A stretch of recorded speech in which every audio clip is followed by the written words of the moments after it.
This video is for AQA GCSE Business Studies. It's looking at Unit 2 and legislation.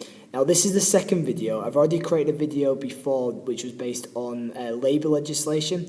This video is going to be focused on the consumer and legislation which is set out to avoid businesses from maybe exploiting the consumer.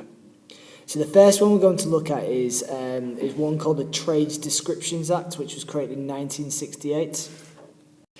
The Trades Description Act is all related to the misdescription of goods and services. So it's when a business falsely describes a product, and therefore you could almost accuse them of lying to the consumer.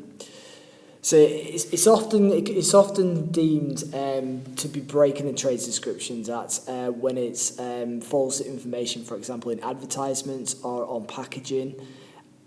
And it gives, I suppose, a wrong impression of the product, and it's misguiding the consumer when they go to purchase that product. So I've got one example of a company that broke something similar to the Trades Descriptions Act, and it's a little bit far-fetched, it's a little bit over the top. You might not even be able to believe it, but it's to do with Red Bull, and Red Bull not actually giving you wings. Now, what it relates to is that Red Bull made out that their drinks gave you a lot more energy than it actually did, and the whole concept of giving you wings was misleading to customers. So I'm going to play the video to you now. Red Bull gives you wings. Bought a Red Bull in the last 12 years? Well, you might be able to get some money back. The reason? A lawsuit was filed and settled over ads that claimed drinking the caffeinated beverage would, quote, give you wings. The slogan meant only as a metaphor, claiming the drink would enhance your daily performance. Since no one actually sprouted any wings, well, none that we know of, Red Bull says it will pay its customers refunds of either $10 in cash or $15 worth of Red Bull products. It's your choice. Didn't save your receipts or proof of purchase? That's no problem. Red Bull says they'll take you at your word when you file for the refund. Here's how to get your hands on the cash, assuming you've bought a Red Bull. Navigate over to energydrinksettlement.com/claim. Click the link to file a claim online. Follow the steps to complete the web form. Select whether you'd like to receive cash or a Red Bull credit. Promise that you've bought Red Bull in the past 12 years and submit. One thing to keep in mind, be patient with the web form, as it may respond slowly due to high demand. Once your form is submitted, wait for your cash or credit to arrive. Red Bull may not give you wings, but apparently they do give you cash. So we can see that Red Bull did lose the case, and therefore they did have to issue refunds. I do feel like Red Bull are quite generous within this, and obviously the metaphor is quite obvious, but I think it's more to do with how much energy they made out that they actually they do give you from the product, and it wasn't as high energy in comparison to maybe some other energy drinks as well. The other legislation that we're going to look at is the Consumer Rights Act 2015, and this came into place on the 1st of October, and it was replacing other different types of consumer legislation. Now, what it was used to simplify and just strengthen and modernise the law and just make it clearer to consumers about their rights.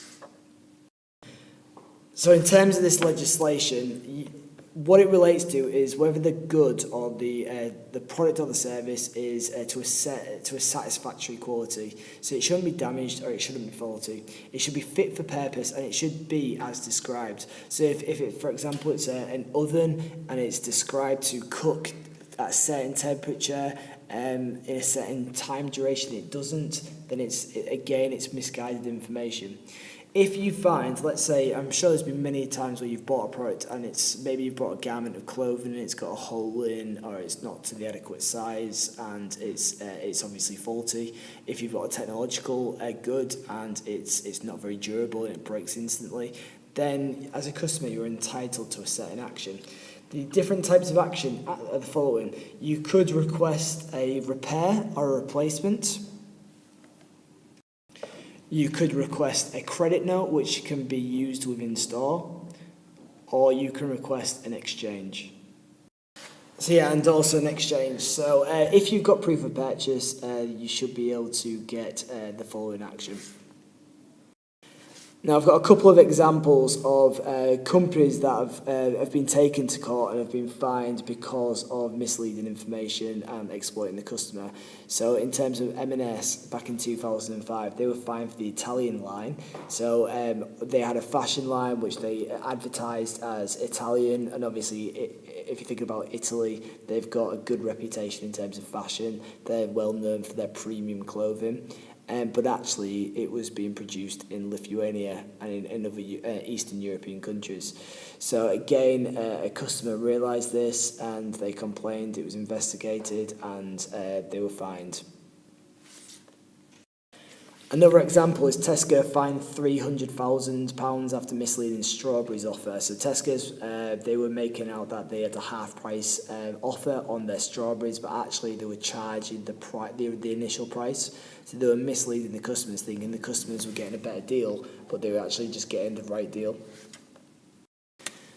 Another example is Currys and Comet, so their staff misleading customers. That's what the Watchdog finds. So Britain's biggest electrical chains, including Currys and Comet, are routinely misleading shoppers by offering either poor quality advice or failing to honour basic consumer rights. So again, some insisted shoppers needed expensive cables or wires when they didn't, and other claimed products were far better than they really were. So again, breaking the customer legislation. Now, in terms of following these consumer legislations, first of all, if you just follow them, then they will avoid any government action or any legal action, which, as you've seen from some of these examples, they can lead to high fines. If you think about Tesco's with the £300,000, sometimes it can go into the millions. So it does avoid that. But what's really important is that it avoids the reputation as well that comes with it.